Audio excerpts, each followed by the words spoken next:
Hello my dear students, welcome to my new video. This is Sarita from Sarita's vlog. ഇന്നത്തെ വീഡിയോയ്ക്ക് ഒരു പ്രത്യേകതയുണ്ട് കേട്ടോ. മറ്റൊന്നുമല്ല, ഇന്ന് ഞാൻ എൻ്റെ യൂട്യൂബ് ചാനൽ തുടങ്ങി 100ാമത്തെ വീഡിയോ ആണ് എടുക്കുന്നത്. അപ്പൊ അതിന്റെ ഒരു സ്പെഷ്യാലിറ്റി അത്രേ ഉള്ളൂ. അത് നിങ്ങളുടെ അടുത്തൊന്ന് ഷെയർ ചെയ്യാമെന്ന് വിചാരിച്ചു. നിങ്ങളുടെ ഒക്കെ ഒരു സപ്പോർട്ട് കൊണ്ടാണ് എനിക്ക് ഇത്രയും വീഡിയോസ് നിങ്ങൾക്ക് മുന്നിലേക്ക് എത്തിക്കാനായിട്ട് സാധിച്ചത്. ഇനിയും നിങ്ങളുടെ എല്ലാവരുടെയും സഹകരണം ഞാൻ പ്രതീക്ഷിക്കുന്നുണ്ട്. വീഡിയോ ക്ലാസ്സുകൾ തുടർച്ചയായിട്ട് കാണുക, കാര്യങ്ങളെല്ലാം മനസ്സിലാക്കുക. ഓക്കെ, നമുക്ക് ഇന്നത്തെ ടോപ്പിക്കിലേക്ക് പോകാം. നമ്മളിപ്പോ പീരിയോഡിക് ട്രെൻഡ്സ് ഇൻ പ്രോപ്പർട്ടീസിനെ കുറിച്ചാണ് പഠിച്ചുകൊണ്ടിരിക്കുന്നത് അല്ലെ. കഴിഞ്ഞ ദിവസം അയണൈസേഷൻ എൻതാൽപ്പിയെ കുറിച്ച് വളരെ വിശദമായിട്ട് തന്നെ ഞാൻ പറഞ്ഞു തരികയുണ്ടായി. എല്ലാവരും വീഡിയോ കണ്ട് കാര്യങ്ങളെല്ലാം മനസ്സിലാക്കിയില്ലേ? ഇന്ന് ഞാൻ പറഞ്ഞുതരാൻ പോകുന്നത് ഇലക്ട്രോൺ ഗെയിൻ എൻതാൽപ്പിയെ കുറിച്ചാണ്. ഇലക്ട്രോൺ ഗെയിൻ എൻതാൽപ്പി റെപ്രസെന്റ് ചെയ്യുന്നത് ഡെൽറ്റ ഇ ജി എച്ച് കൊണ്ടാണ്. ചില ബുക്കുകളിൽ ഡെൽറ്റ എച്ച് ഇ ജി എന്നൊക്കെ കാണാറുണ്ട് കേട്ടോ. അത് പ്രശ്നമൊന്നുമില്ല, നമുക്ക് എങ്ങനെ വേണമെങ്കിലും അത് റെപ്രസെന്റ് ചെയ്യാം. ഇനി എന്താണ് ഇലക്ട്രോൺ ഗെയിൻ എൻതാൽപ്പി? നമുക്ക് ആദ്യം അതിന്റെ ഡെഫിനിഷൻ ഒന്ന് കാണാം. It is the amount of energy released when an electron is added to an isolated gaseous atom. ഒരു ഐസൊലേറ്റഡ് ഗേഷ്യസ് ആറ്റത്തിലേക്ക് ഒരു ഇലക്ട്രോൺ ആഡ് ചെയ്യുമ്പോൾ അവിടെ നിന്ന് റിലീസ് ചെയ്യുന്ന എനർജിനെയാണ് ഇലക്ട്രോൺ ഗെയിൻ എൻതാൽപ്പി എന്ന് പറയുന്നത്. ഐസൊലേറ്റഡ് ഗേഷ്യസ് ആറ്റം എന്താണെന്നുള്ളത് ഞാൻ കഴിഞ്ഞ ദിവസം പറഞ്ഞു തന്നിരുന്നല്ലോ അല്ലെ. ഇനി ഈ ഒരു ഇക്വേഷൻ നോക്കൂ. എക്സ് എന്നുകൊണ്ട് റെപ്രസെന്റ് ചെയ്തിട്ടുണ്ട്. എക്സ് എന്ന് പറയുന്നത് ഒരു ന്യൂട്രൽ ആയിട്ടുള്ള ഐസൊലേറ്റഡ് ഗേഷ്യസ് ആറ്റം ആണ്. ഇതിലേക്ക് ഒരു ഇലക്ട്രോൺ ആഡ് ചെയ്യാണ് കേട്ടോ. ഇലക്ട്രോൺ ആഡ് ചെയ്യുമ്പോ അത് എന്തായിട്ട് മാറുന്നു? ആറ്റം എന്നുള്ളത് ഒരു അയോൺ ആയിട്ട് മാറുന്നു. ഏത് അയോൺ ആണത്? നെഗറ്റീവ് ചാർജ് ഉള്ള അയോൺ ആണ്. എന്ന് വെച്ച് കഴിഞ്ഞാൽ ഒരു ആനയോൺ ആണ് ഇവിടെ ഫോം ചെയ്യുന്നത്. ഇങ്ങനെ ഒരു ആനയോൺ ഫോം ചെയ്യുമ്പോൾ അവിടെ നിന്ന് കുറച്ച് എനർജി ലിബറേറ്റ് ചെയ്യും. ഈ എനർജിയാണ് ഡെൽറ്റ ഇ ജി എച്ച്, അതായത് ഇലക്ട്രോൺ ഗെയിൻ എൻതാൽപ്പി. ഓക്കെ, അപ്പോ എനർജി സാധാരണ ലിബറേറ്റ് ചെയ്യുകയാണെങ്കിൽ അവിടുത്തെ വാല്യൂ എന്തായിരിക്കും? നെഗറ്റീവ് ആയിരിക്കും അല്ലെ. എനർജി അബ്സോർബ് ചെയ്യുകയാണെങ്കിൽ അവിടെ വരുന്ന വാല്യൂ എന്ന് പറയുന്നത് പോസിറ്റീവ് ആണ്. അതറിയാലോ, തെർമോഡൈനാമിക് കൺവെൻഷൻ അനുസരിച്ച് ഡെൽറ്റ എച്ച് എന്ന് പറയുന്നത് പോസിറ്റീവ് ആകുന്നു for an endothermic reaction, negative ആണ് ഫോർ എൻ എക്സോതെർമിക് റിയാക്ഷൻ. അതേപോലെ തന്നെയാണ് ഇവിടെയും നമ്മൾ കാണിക്കുന്നത് കേട്ടോ. അപ്പൊ ഡെൽറ്റ ഇ ജി എച്ച് എന്ന് പറയുന്നത് ഇവിടെ എനർജി റിലീസ് ചെയ്യുന്നതിനെയാണ് സൂചിപ്പിക്കുന്നത്. ഇനി ഈ ഡെൽറ്റ ഇ ജി എച്ച് എന്ന് പറയുന്നത്, അതായത് ഇലക്ട്രോൺ ഗെയിൻ എൻതാൽപ്പി എന്ന് പറയുന്നത് എലമെന്റുകൾക്കനുസരിച്ച് അത് ചിലപ്പോൾ പോസിറ്റീവ് ആകാം, നെഗറ്റീവ് ആകാം. Mostly the electron gain enthalpy values are found to be negative, but there are some exceptions. ആ എക്സെപ്ഷൻസ് ഏതൊക്കെയാന്ന് വെച്ച് കഴിഞ്ഞാൽ, ചില metals, for example magnesium. Magnesium എന്ന് പറഞ്ഞ ഒരു മെറ്റൽ ആറ്റത്തിന്റെ ഡയഗ്രാം ആണ് ഞാൻ ഇവിടെ കാണിച്ചിട്ടുള്ളത്. അതായത് നമ്മുടെ ഷെൽ ഡയഗ്രാം ആണ് ഈ കാണിച്ചിട്ടുള്ളത്. നമുക്ക് ഇതിലൂടെ മനസ്സിലാവേണ്ട കാര്യം എന്താണ്? ഇവിടെ ലാസ്റ്റ് ഷെല്ലിൽ, അതായത് 3ാമത്തെ ഷെല്ലില് 2 ഇലക്ട്രോൺസ് ആണുള്ളത് അല്ലെ. ഇത്തരത്തിലൊരു 2 ഇലക്ട്രോൺസ് വരുന്ന സമയത്ത് പുതുതായിട്ട് ഒരു ഇലക്ട്രോൺ ആഡ് ചെയ്യപ്പെടുകയാണെങ്കിൽ, ഓൾറെഡി എസില് 2 ഇലക്ട്രോൺസ് വരുമ്പോ ആ ഒരു മഗ്നീഷ്യം എന്ന് പറഞ്ഞ ഒരു എലമെന്റ് സ്റ്റേബിൾ ആണ്. ഈ ഒരു സ്റ്റേബിൾ ആയിട്ടിരിക്കുന്ന അവസ്ഥയിലേക്കാണ് ഒരു ഇലക്ട്രോൺ ആഡ് ചെയ്യാൻ വേണ്ടി വരുന്നത്. അങ്ങനെ അഡീഷണൽ ആയിട്ട് ഒരു ഇലക്ട്രോൺ ആഡ് ചെയ്യാൻ വേണ്ടി വരുമ്പോ ഈ മഗ്നീഷ്യത്തിലുള്ള ന്യൂക്ലിയസ് ഒരിക്കലും ഈ ഒരു ഇലക്ട്രോണിനെ അട്രാക്ട് ചെയ്യാൻ താല്പര്യപ്പെടില്ല. എന്നാൽ ഈ ഇലക്ട്രോൺ ഇവിടെ കയറിയിരിക്കുകയും വേണം. അങ്ങനെ വരുന്ന സാഹചര്യത്തില് this electron is forcefully pushed into this shell. അപ്പൊ അങ്ങനെ ഫോഴ്സ്ഫുള്ളി നമ്മള് ആ ഒരു സ്പോണ്ടേനിയസ് ആയിട്ടല്ല, നമ്മൾ അതിനെ പുഷ് ചെയ്ത് ഒരു എനർജി കൊടുത്തും കൊണ്ടാണ് ഇതിന്റെ ഷെല്ലിലേക്ക് ഇലക്ട്രോണിനെ പറഞ്ഞയക്കുന്നത്. അങ്ങനെയുള്ള ഘട്ടങ്ങളില് ഡെൽറ്റ ഇ ജി എച്ചിന്റെ വാല്യൂ എന്ന് പറയുന്നത് പോസിറ്റീവ് ആകും. എന്നാൽ ഒരു ഇലക്ട്രോണിനെ വളരെ ഇഷ്ടത്തോടു കൂടിയിട്ട് തന്നെ ഷെല്ലിലേക്ക് വരുത്തുകയാണെങ്കിൽ അല്ലെങ്കിൽ വരികയാണെങ്കിൽ ആ സമയങ്ങളിലെല്ലാം തന്നെ ഡെൽറ്റ ഇ ജി എച്ചിന്റെ വാല്യൂ നെഗറ്റീവ് ആയിരിക്കും. വളരെ ഇമ്പോർട്ടന്റ് ആയിട്ടുള്ള ഒരു പോയിന്റ് ആണ് കേട്ടോ. അതിനൊരു എക്സാമ്പിൾ ആണ് ക്ലോറിൻ ആറ്റം. ഇപ്പൊ ക്ലോറിൻ ആറ്റം എന്ന് പറയുന്നതിലും 3 ഷെൽസ് തന്നെയാണ് ഉള്ളത്. അങ്ങനെ 3 ഷെല്ലുകളായിട്ട് ഇരിക്കുമ്പോൾ അതിന്റെ ഔട്ടർ മോസ്റ്റ് ഷെല്ലിലുള്ള sub shell P sub shell 5 electrons ആണ് ഉള്ളത്. ഒരു ഇലക്ട്രോണും കൂടി കിട്ടിക്കഴിഞ്ഞാൽ അത് എന്തായി മാറും? സ്റ്റേബിൾ ആയിട്ട് മാറും. അങ്ങനെ ഒരു സ്റ്റെബിലിറ്റി കിട്ടാൻ വേണ്ടിയിട്ട് സപ്പോസ് ഒരു ഇലക്ട്രോൺ ഈ ഒരു ക്ലോറിനെ സമീപിക്കുകയാണെങ്കിൽ വളരെ ഇഷ്ടത്തോട് കൂടിയിട്ട് ഈ ക്ലോറിൻ ആറ്റം ഈ ഇലക്ട്രോണിനെ സ്വീകരിക്കും. എന്നാൽ മഗ്നീഷ്യം സ്വീകരിക്കില്ല. അപ്പൊ അതിനെ ഫോഴ്സ്ഫുൾ ആയിട്ട് ഇതിലേക്ക് പറഞ്ഞയക്കേണ്ടതായിട്ട് വരും. അപ്പം നിങ്ങൾ ഇവിടെ എന്താ മനസ്സിലാക്കേണ്ടത്? മഗ്നീഷ്യത്തിന്റെ കേസിൽ ΔEgHന്റെ വാല്യൂ എന്ന് പറയുന്നത് പോസിറ്റീവും, എന്നാൽ ക്ലോറിന്റെ കേസിൽ ΔEgHന്റെ വാല്യൂ എന്ന് പറയുന്നത് നെഗറ്റീവുമായിരിക്കും. അപ്പൊ മനസ്സിലായല്ലോ, ΔEgHന്റെ value it can be positive or negative. That actually depends upon the nature of that element.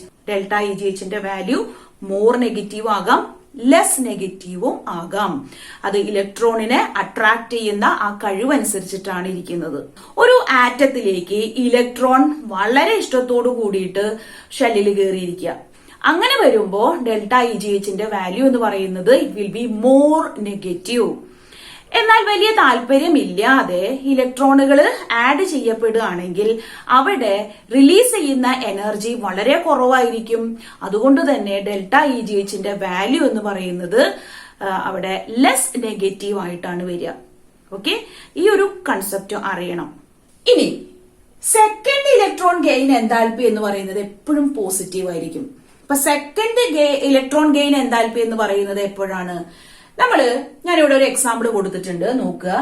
O plus electron gives O minus. O എന്ന് പറയുന്നതാണ് ഇവിടുത്തെ ഐസൊലേറ്റഡ് ഗേഷ്യസ് ആറ്റം. ഇതിലേക്ക് ഒരു ഇലക്ട്രോൺ ആഡ് ചെയ്യുമ്പോൾ അതൊരു ആനയോൺ ആയിട്ട് മാറി, ഒരു മോണോവലന്റ് ആയിട്ടുള്ള ഒരു ആനയോൺ ആയിട്ടാണ് ഇവിടെ മാറിയിട്ടുള്ളത്. And at that time ΔEgH value is found to be more negative. അപ്പൊ അത് നെഗറ്റീവ് ആണ്. ഇനി ഈ ഒരു ആനയോണിലേക്ക് വീണ്ടും ഒരു ഇലക്ട്രോൺ ആഡ് ചെയ്യാൻ വേണ്ടി ശ്രമിച്ചാൽ അവിടെ സംഭവിക്കുന്നത് നെഗറ്റീവ് ചാർജും ഇലക്ട്രോണും തമ്മിലുള്ള ഒരു റിപ്പൽഷൻ ആണ്. ഇത്തരത്തിലുള്ള ഒരു റിപ്പൽഷന്റെ ഫലമായിട്ട് ΔEgHന്റെ വാല്യൂ ഇവിടെ പോസിറ്റീവ് ആയിട്ട് മാറും. മനസ്സിലായോ? അപ്പോ നമ്മളിവിടെ സെക്കൻഡ് ഇലക്ട്രോൺ ഗെയിൻ എൻതാൽപ്പിയാണ് പോസിറ്റീവ് ആയിട്ട് മാറുന്നത്. ഇതുപോലെ ഏതൊരു ആനയോണിലേക്കും ഒരു ഇലക്ട്രോൺ ആഡ് ചെയ്യപ്പെടുമ്പോൾ സംഭവിക്കുന്നത് ഈ രീതിയിൽ തന്നെയാണ്. അതുകൊണ്ട് നമുക്ക് പറയാം ജനറൽ ആയിട്ട് second electron gain enthalpy is always positive. Okay, ഇത് നമ്മുടെ ടെക്സ്റ്റിൽ ഇല്ല, എന്നാലും നിങ്ങൾ അറിയാൻ വേണ്ടിയിട്ട് ഞാനൊന്ന് പറഞ്ഞതാണ്. ഇനി നെക്സ്റ്റ് ഞാൻ പറഞ്ഞുതരാൻ പോകുന്നത് എന്താ? The factors influencing the electron gain enthalpy. അതിലെ ആദ്യത്തേതാണ് അറ്റോമിക് സൈസ്. ഒരു ആറ്റത്തിന്റെ സൈസും ഇലക്ട്രോൺ ഗെയിൻ എൻതാൽപ്പിയും തമ്മിൽ നല്ലൊരു റിലേഷൻ ഉണ്ട് കേട്ടോ. എന്താണ് ഇവിടെ പറയുന്നത്? As atomic size increases, electron gain enthalpy becomes less negative. എന്ന് വെച്ചാൽ എന്താ? ആറ്റത്തിന്റെ സൈസ് കൂടുന്തോറും അഡീഷണൽ ആയിട്ട് ഇലക്ട്രോണിനെ ആഡ് ചെയ്യാനുള്ള ആ ഒരു ടെൻഡൻസി കുറയുന്നു. കാരണം എന്താണ്? സൈസ് കൂടുന്തോറും ന്യൂക്ലിയസും ആ പുതുതായിട്ട് വരുന്ന ഇലക്ട്രോണും തമ്മിലുള്ള അട്രാക്ഷൻ അവിടെ കുറയും. കൂടുതലായിട്ട് അട്രാക്ട് ചെയ്ത് അവിടെ ഷെല്ലിലേക്ക് വന്നിരിക്കുമ്പോഴാണ് കൂടുതൽ എനർജി റിലീസ് ചെയ്യുക. അപ്പൊ അങ്ങനെ ഒരു റിലീസ് ഓഫ് എനർജി നടക്കില്ല. അപ്പൊ നമ്മൾ പറയും അവിടെ വളരെ കുറച്ച് എനർജി റിലീസ് ആവുന്നത് കൊണ്ട് ഇലക്ട്രോൺ ഗെയിൻ എൻതാൽപ്പിയുടെ value it is less negative എന്നുള്ളത്. ഇനി മറ്റൊരു കാര്യം നോക്കൂ. With decrease in atomic size electron gain enthalpy becomes more negative. Atomic size കുറയുമ്പോ ഇലക്ട്രോൺ ഗെയിൻ എൻതാൽപ്പിയുടെ വാല്യൂ എന്ന് പറയുന്നത് ഇറ്റ് ബിക്കംസ് മോർ നെഗറ്റീവ്. കൂടുതൽ നെഗറ്റീവ് ആവും. കാരണം എന്താ? സൈസ് കുറയും തോറും പുതിയതായിട്ട് വരുന്ന ഇലക്ട്രോണിനെ അവരെ ഷെല്ലിലേക്ക് ഇരുത്താനുള്ള ഒരു ടെൻഡൻസി വളരെ കൂടുതലായിരിക്കും. ഈ ഒരു ന്യൂക്ലിയസും, അതായത് ഇവിടെ ഞാൻ ന്യൂക്ലിയർ ചാർജ് +9 എന്ന് കാണിച്ചിട്ടുണ്ട്. ഇത് ന്യൂക്ലിയസിലുള്ള ചാർജസ് ആണ് കേട്ടോ. അപ്പൊ ഇത്രയും ചാർജസ് ഇവിടെ ഉണ്ട്. ഈ ഇത്രയും ചാർജോട് കൂടിയിട്ടുള്ള ആളാണ് ഈ ഇലക്ട്രോണിനെ അക്സെപ്റ്റ് ചെയ്യുന്നത്. അപ്പൊ ഇവർ തമ്മിലൊരു വലിയൊരു അട്രാക്ഷൻ ഉണ്ടാവും. അതിന്റെ ഫലമായിട്ട് ഈ ഇലക്ട്രോൺ ഈ ഷെല്ലിലേക്ക് കയറിയിരിക്കും. വളരെ ഇഷ്ടത്തോടുകൂടി കയറിയിരിക്കുന്നത് കൊണ്ട് തന്നെ സ്പോണ്ടേനിയസ് ആയിട്ട് അവിടെ എനർജി റിലീസ് നടക്കും. ഓക്കെ, അപ്പോ അതുകൊണ്ട് electron gain enthalpy is found to be more negative. ഇനി രണ്ടാമത്തെ ഫാക്ടർ ആണ് ന്യൂക്ലിയർ ചാർജ്. ന്യൂക്ലിയർ ചാർജ് എന്ന് പറയുന്നത് ന്യൂക്ലിയസിന്റെ ചാർജ് ആണ് കേട്ടോ. അപ്പൊ ന്യൂക്ലിയർ ചാർജും ഇതും തമ്മിൽ എന്താ ബന്ധം? With increase in nuclear charge, electron gain enthalpy becomes more negative. Nuclear charge കൂടുന്തോറും electron gain enthalpyയുടെ value it becomes more and more negative. അതിന് എക്സാമ്പിൾ ആണ് ഞാൻ ഈ കാണിച്ചിട്ടുള്ളത്. ഇവിടെ ബോറോൺ ഉണ്ട്, ഫ്ലൂറിൻ ഉണ്ട്. അപ്പൊ ബോറോണിന്റെ ഔട്ടർ മോസ്റ്റ് ഷെല്ലില് 3 ഇലക്ട്രോൺസ് ആണ് ഉണ്ടാവുക. ഇനി ഫ്ലൂറിന്റെ ഔട്ടർ മോസ്റ്റ് ഷെല്ലാണെങ്കിൽ 7 ഇലക്ട്രോണുകളാണ് ഉള്ളത്. അപ്പോ ഒരു ഇലക്ട്രോണിനെ സ്വീകരിച്ച് സ്റ്റേബിൾ ആവാനുള്ള ടെൻഡൻസി ഏറ്റവും കൂടുതൽ കാണിക്കുന്നത് ഇവരില് 2 ആരാണ്? ഫ്ലൂറിൻ ആയിരിക്കും. കാരണം ഫ്ലൂറിന് ഒരു ഇലക്ട്രോണിന് കിട്ടുമ്പോഴേക്കും അത് സ്റ്റേബിൾ ആയിട്ട് മാറും അല്ലെ, നിയോണിന്റെ കോൺഫിഗറേഷനിലേക്ക് എത്തും. അങ്ങനെയാണെങ്കിൽ അതിനൊരു stable noble gas configuration attain ചെയ്യുന്നു എന്ന് നമ്മൾ പറയും. അപ്പൊ ഇങ്ങനെ ഒരു ഇലക്ട്രോണിനെ വളരെ ഇഷ്ടത്തോട് കൂടിയിട്ട് അത് സ്റ്റേബിൾ ആവാൻ വേണ്ടി നിൽക്കുമ്പോൾ ഒരുപാട് എനർജിയാണ് അവിടെ റിലീസ് ചെയ്യുക. അങ്ങനെ എനർജി കൂടുതൽ റിലീസ് ചെയ്യുമ്പോൾ അതിന്റെ വാല്യൂ എന്ന് പറയുന്നത് കൂടുതൽ നെഗറ്റീവ് ആയിട്ട് വരും കേട്ടോ. ഇനി നോബിൾ ഗ്യാസുകളുടെ കാര്യം എടുക്കാം. നോബിൾ ഗ്യാസുകളുടെ പ്രത്യേകത എന്താ? 18th ഗ്രൂപ്പ് എലമെന്റ്സ് ആണ്, ഇനേർട്ട് ഗ്യാസസ് ആണ്. They are highly stable. അവരുടെ ഇലക്ട്രോണിക് കോൺഫിഗറേഷൻ നോക്കുമ്പോൾ ഒരു സ്റ്റേബിൾ നോബിൾ ഗ്യാസ് കോൺഫിഗറേഷൻ അവിടെ വരുന്നത് അല്ലെ, സ്റ്റേബിൾ ഒക്ടറ്റ് ആണ്. അതായത് ഇപ്പൊ നമ്മള് നിയോൺ എന്ന ഒരു എക്സാമ്പിൾ എടുക്കുക, ഒരു എലമെന്റ് എടുക്കുക. അവിടെ നമ്മള് 2,8 എന്നാണ് എഴുതുക. അതായത് സെക്കൻഡ് ഷെല്ലില് ഇലക്ട്രോൺസ് കംപ്ലീറ്റ് ആയിട്ട് ഫില്ല് ചെയ്ത് നിൽക്കുകയാണ്. അപ്പൊ ഇത്തരം സാഹചര്യത്തില് ഒരു ഇലക്ട്രോൺ ആഡ് ചെയ്യാൻ വേണ്ടിയിട്ട് ഈ നിയോണിനെ സമീപിക്കുകയാണ്. നിയോൺ ഇഷ്ടത്തോടു കൂടി ആക്സെപ്റ്റ് ചെയ്യുമോ ഈ ഒരു ഇലക്ട്രോണിനെ? ഇല്ല. അത്തരം സാഹചര്യങ്ങളിൽ ഇലക്ട്രോൺ ഗെയിൻ എൻതാൽപ്പി എന്ന് പറയുന്നത് ഹൈലി പോസിറ്റീവ് ആയിരിക്കും. Noble gases have high positive electron gain enthalpies. Why? Because the added electron has to enter into the next shell. അടുത്ത ക്വാണ്ടം ലെവലിലേക്ക് വേണം ഇലക്ട്രോൺ പോകാൻ വേണ്ടിയിട്ട്. അതായത് ഇപ്പോ 2,8 എന്ന് പറയുന്നത് ഇത് ഫസ്റ്റ് ഷെല്ലാണ്, കെ ഷെല്ലാണ്, ഇത് എൽ ഷെല്ലാണ്. ഇനി ഒരു ഇലക്ട്രോൺ വരുമ്പോ ഒരിക്കലും എൽ ഷെല്ലിൽ കയറിയിരിക്കില്ല. അതിന് എവിടേക്ക് പോകേണ്ടതായിട്ട് വരും? ഇവിടെ മൂന്നാമത്തേതായിട്ടുള്ള എം ഷെല്ലിലേക്ക് പോകേണ്ടതായിട്ട് വരും അല്ലേ. അപ്പോ അങ്ങനെ വരുമ്പോ ഈ നിയോണിന്റെ കോൺഫിഗറേഷൻ എന്ന് പറയുന്നത് അൺസ്റ്റേബിൾ ആയിട്ട് മാറില്ലേ? മാറും. അപ്പൊ ഇങ്ങനെയുള്ള കേസുകളിലാണ് നോബിൾ ഗ്യാസുകള് high positive electron gain enthalpy കാണിക്കുന്നത് കേട്ടോ. അത് പ്രത്യേകം മനസ്സിലാക്കുക. ഇതൊരു മാർക്കിന്റെ ചോദ്യമാണ് ഇത്. അപ്പൊ അതൊന്ന് ശ്രദ്ധിക്കണം. ഓക്കെ. ഇനി next is the variation of electron gain enthalpy in the periodic table. അപ്പൊ പീരിയോഡിക് ടേബിളില് ഇലക്ട്രോൺ ഗെയിൻ എൻതാൽപ്പിയുടെ വേരിയേഷനെ കുറിച്ചാണ് നമ്മൾ നെക്സ്റ്റ് പഠിക്കാൻ പോകുന്നത്. അക്രോസ് എ പീരീഡ്, ഒരു പീരീഡിലൂടെ കടന്നു പോകുമ്പോൾ how the electron gain enthalpy varies. Electron gain enthalpy it becomes more negative on moving from left to right. അതായത് ഒരു പീരീഡിലൂടെ പോവുകയാണെങ്കിൽ, ഇതാണ് നമ്മൾ ഹൊറിസോണ്ടൽ റോസ് ആണ് പീരീഡ് എന്ന് പറയുന്നത് അല്ലെ. ഇപ്പോ ഇവിടെ ഹൈഡ്രജൻ ഉണ്ട്, ഇവിടെ ഹീലിയം ഉണ്ട്, ലിഥിയം തൊട്ട് നിയോൺ വരെയുണ്ട്. സെക്കൻഡ് പീരീഡ് എലമെന്റ്സ് അല്ലെ, lithium, beryllium, boron, carbon, nitrogen, oxygen, fluorine, neon, ഇങ്ങനെ പോകുന്നു. അപ്പോ on moving from left to right electron gain enthalpy എന്ന് പറയുന്നത് ഇറ്റ് ബിക്കംസ് മോർ നെഗറ്റീവ്. അതായത് ഫ്ലൂറിനൊക്കെ എത്തുമ്പോഴേക്കും ഇലക്ട്രോണിനെ അക്സെപ്റ്റ് ചെയ്യാനുള്ള ടെൻഡൻസി വളരെ കൂടുതൽ കാണിക്കും.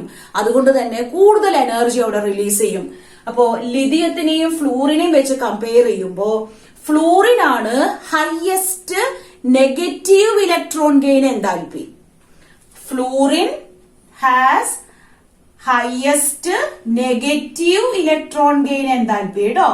ഓർമ്മയുണ്ടാവുക, നെഗറ്റീവ് ഇലക്ട്രോൺ ഗെയിൻ എൻതാൽപ്പി.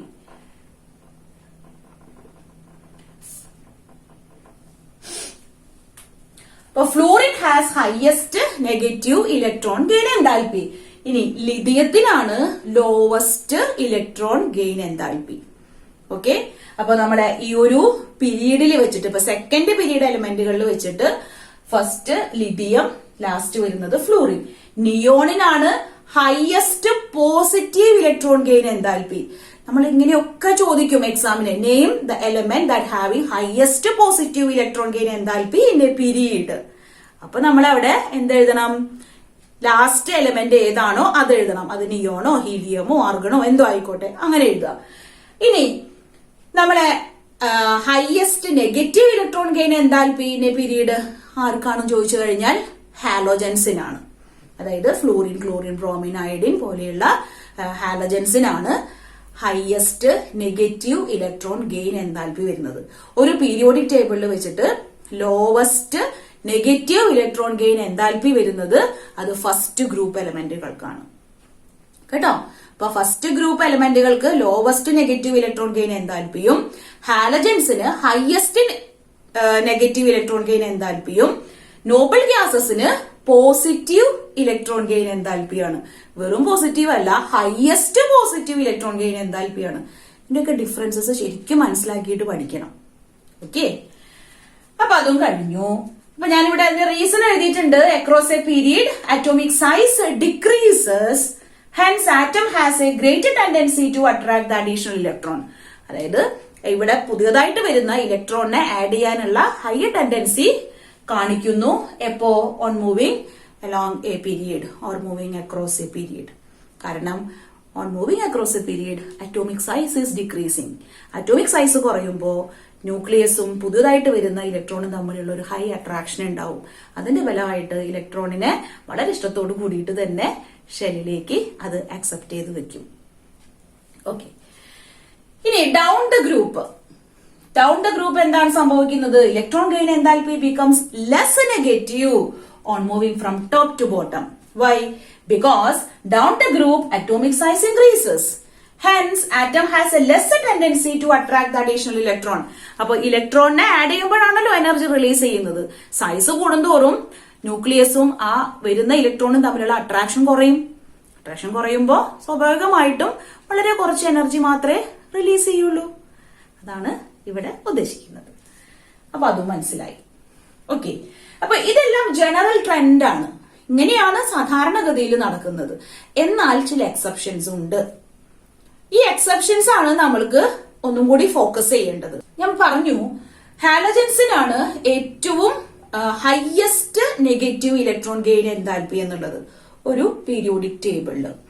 വേറൊരു കാര്യം കൂടി നമ്മൾ പഠിക്കേണ്ടായി. ഡൗൺ ദ ഗ്രൂപ്പ് ഇജി എന്ന് പറഞ്ഞു കഴിഞ്ഞാൽ ഇലക്ട്രോൺ ഗെയിൻ എന്താൽപിയാണ്. That becomes less negative. ആ നെഗറ്റീവ് എന്ന് പറയുന്നത് അത് കുറഞ്ഞു വരികയാണ് ചെയ്യേണ്ടത്. എന്നാൽ നമ്മൾ ജനറൽ ട്രെൻഡിനനുസരിച്ച് അല്ല ഈ ഒരു ഹാലജൻസിന്റെ ഡൗൺ ദ ഗ്രൂപ്പിലുള്ള ആ ഒരു വേരിയേഷൻ കാണുന്നത്. ഇതാണ് നമ്മൾ ശ്രദ്ധിക്കേണ്ടത്. ഇത് രണ്ടും നോക്കൂ. ഫ്ലൂറിന് -328 കിലോ ജൂൾ പെർ മോൾ ആണ്.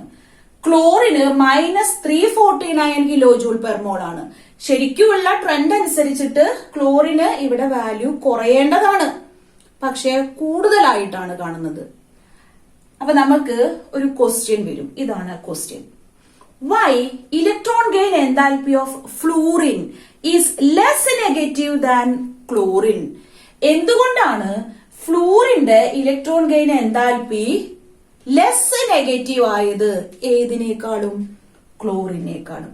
ഇനി വേറൊരു രീതിയിൽ ചോദിക്കാം, why electron gain enthalpy of chlorine is more negative than fluorine? ഇങ്ങനെയും ചോദിക്കാം. അപ്പൊ അതിന്റെ റീസൺ ആണ് ഞാൻ ഇതിന്റെ താഴെ എഴുതിയിട്ടുള്ളത്. ഇത് വളരെ ഇമ്പോർട്ടന്റ് ആണ് ഈ ക്വസ്റ്റ്യൻ. അപ്പൊ അതിന്റെ റീസൺ എന്താണ്? This is due to the very small size of fluorine. ഫ്ലൂറിന്റെ വളരെ ചെറിയ സൈസ് ആണ് ഇതിന് കാരണം. ഇത്തരത്തിലുള്ള ഒരു ലെസ് നെഗറ്റീവ് വാല്യൂ ഫ്ലൂറിന് വരാനുള്ള പ്രധാനപ്പെട്ട കാരണം എന്ന് പറയുന്നത് that is due to the very small size of fluorine atom. അങ്ങനെ സ്മോൾ സൈസ് ആവുമ്പോൾ എന്തുകൊണ്ടാണ് ഇത്തരത്തിലുള്ള ലെസ് നെഗറ്റീവ് വാല്യൂ വരുന്നത്? അതും കൂടി ഇതിന്റെ ഒപ്പം പറയണം. In fluorine Inter electronic repulsion is very large. അപ്പൊ ഫ്ലൂറിന് ഇന്റർ ഇലക്ട്രോണിക് റിപ്പൽഷൻ എന്ന് പറയുന്നത് when compared to chlorine atom it is very large. എന്ന് വെച്ചാൽ എന്താണ്? ഇപ്പൊ ഫ്ലൂറിൻ നോക്കൂ, ഇതാണ് 1 2 3 4 5 6 7. ഓക്കെ, ഇതിന്റെ ഉള്ളില് രണ്ടെണ്ണം ഉണ്ട്. ഇത് ഫ്ലൂറിൻ ആണ് കേട്ടോ. ഇത് നമ്മുടെ ക്ലോറിൻ ആണ്. ക്ലോറിൻ ആയിരുന്നാലും 7 ഇലക്ട്രോൺസ് തന്നെയാണ് ഔട്ടർ മോസ്റ്റ് ഷെല്ലിലുള്ളത്. ഫ്ലൂറിന് സൈസ് കുറവാണ്. ഔട്ടർ മോസ്റ്റ് ഷെല്ലിൽ ഇപ്പോ 7 ഇലക്ട്രോൺസ് ആണ് ഇരിക്കുന്നത്. ക്ലോറിൻ ആണെങ്കിലും ഫ്ലൂറിനേക്കാളും സൈസ് കുറച്ചും കൂടി കൂടുതലാണ്. ഔട്ടർ മോസ്റ്റ് ഷെല്ലില് ഈ ഫ്ലൂറിന്റേത് പോലെ തന്നെ 7 ഇലക്ട്രോൺസ് തന്നെയാണ് ഇരിക്കുന്നത്. ഇത് കുറച്ചും കൂടി സ്പേഷ്യസ് ആണ്. 7 ഇലക്ട്രോണിനെ ഉൾക്കൊള്ളാനുള്ള ഒരു സ്പേസും ഇനി അഡീഷണൽ ആയിട്ട് ഒരു ഇലക്ട്രോൺ വരുമ്പോൾ ഇരുത്താനുള്ള സ്പേസും ഇതിലുണ്ട്. എന്നാൽ ഫ്ലൂറിന്റെ കേസ് നോക്കൂ, സൈസ് വളരെ ചെറുതാണ്. ഇപ്പോ തന്നെ ആ ഇലക്ട്രോണുകൾ ഇങ്ങനെ തിങ്ങി നിറഞ്ഞിട്ടായിരിക്കുന്നത്. ഇതിന്റെ പുറമെയാണ് അഡീഷണൽ ആയിട്ട് ഒരു ഇലക്ട്രോൺ വരുന്നത്. അങ്ങനെ വരുമ്പോ ഇന്റർ ഇലക്ട്രോണിക് റിപ്പൽഷൻ എന്ന് പറയുന്നത് വളരെ കൂടുതലായിരിക്കും. അപ്പൊ റിപ്പൽഷൻ വളരെ കൂടുതലാവുന്നത് കൊണ്ടാണ് ഇവിടെ നിന്ന് ഒരു ഇലക്ട്രോൺ ആഡ് ചെയ്യാൻ വേണ്ടി വരുമ്പോൾ സ്വീകരിക്കാൻ കുറച്ച് താല്പര്യക്കുറവ് കാണിക്കുന്നത്. എന്നാൽ ക്ലോറിൻ ആറ്റം അങ്ങനെയല്ല, വളരെ വേഗത്തിൽ ഇലക്ട്രോണിനെ ഇവിടേക്ക് ആക്സെപ്റ്റ് ചെയ്ത് ആ ഷെല്ലിൽ പിടിച്ചു നിർത്തും. ഇത് ആക്സെപ്റ്റ് ചെയ്യും, പക്ഷെ ഇതിനേക്കാൾ ടെൻഡൻസി കുറവാണ് കാണിക്കുക. ഓക്കെ, അപ്പോ ഫ്ലൂറൈഡ് അയൺ ഉണ്ടാവുന്നുണ്ട്, ഇല്ല എന്നല്ല പറയുന്നത്. പക്ഷെ ടെൻഡൻസി കാണിക്കുന്നത് ക്ലോറിനേക്കാൾ കമ്പയർ ചെയ്യുമ്പോൾ ഫ്ലൂറിന് കുറച്ച് കുറവാണെന്നുള്ളതാണ്. അപ്പൊ റീസൺ പഠിച്ചു വെക്കുക. Electron gain enthalpy of fluorine is less negative than chlorine because of very small size of fluorine atom. In fluorine, inter-electronic repulsion is very large compared to chlorine atom. Thus, the incoming electron does not experience much attraction towards the nucleus of fluorine atom. So, fluorine atomത്തിന്റെ അടുത്തേക്ക് ഈ ഒരു nucleus, ഈ ഒരു ഇലക്ട്രോണിനെ വളരെ വേഗത്തിൽ attract ചെയ്യാനുള്ള ഒരു താല്പര്യം കാണിക്കില്ല. That is the actual reason. Okay, അപ്പോ ഇത് ഇമ്പോർട്ടന്റ് ആണ്. ഇനി നിങ്ങൾക്ക് ഞാൻ ഇതിനോട് റിലേറ്റ് ചെയ്തിട്ട് തന്നെ ഒരു ക്വസ്റ്റ്യൻ ഹോംവർക്ക് ആയിട്ട് തരികയാണ്. ക്വസ്റ്റ്യൻ ഇതാണ്: why electron gain enthalpy of oxygen is less negative than sulphur. അതായത് ഹാലജൻസിന്റെ തൊട്ട് ലെഫ്റ്റിൽ വരുന്ന ഒരു ഗ്രൂപ്പാണ് നമ്മളുടെ ഓക്സിജൻ ഫാമിലിയുടെ ഉള്ളത്, അതായത് ചാൽക്കോജൻസ്. അപ്പോ ഇത്തരത്തിലുള്ള ആ ഗ്രൂപ്പിൽ വരുന്ന എലമെന്റ്സിന്റെ ഓക്സിജൻ ഉണ്ട്, സൾഫർ ഉണ്ട്. When we compare these two, oxygen has less negative electron gain enthalpy than sulphur. Why? Question കിട്ടിയല്ലോ. അങ്ങനെ ഇന്നത്തെ ഈ ക്ലാസ് ഇവിടെ ഞാൻ അവസാനിപ്പിക്കുകയാണ്. ഇന്ന് ഞാൻ പറഞ്ഞു തന്നിട്ടുള്ളതിൽ വെച്ച് ഇമ്പോർട്ടന്റ് ആയിട്ടുള്ളത് ഒന്ന്, നോബിൾ ഗ്യാസുകൾക്ക് എന്തുകൊണ്ടാണ് high positive electron gain enthalpy കിട്ടുന്നത്, 1 മാർക്ക് ക്വസ്റ്റ്യൻ ആണ്. ഇനി ഇലക്ട്രോൺ ഗെയിൻ എൻതാൽപ്പിയുടെ ഡെഫിനേഷൻ, അത് മറ്റൊരു ക്വസ്റ്റ്യൻ ആണ്.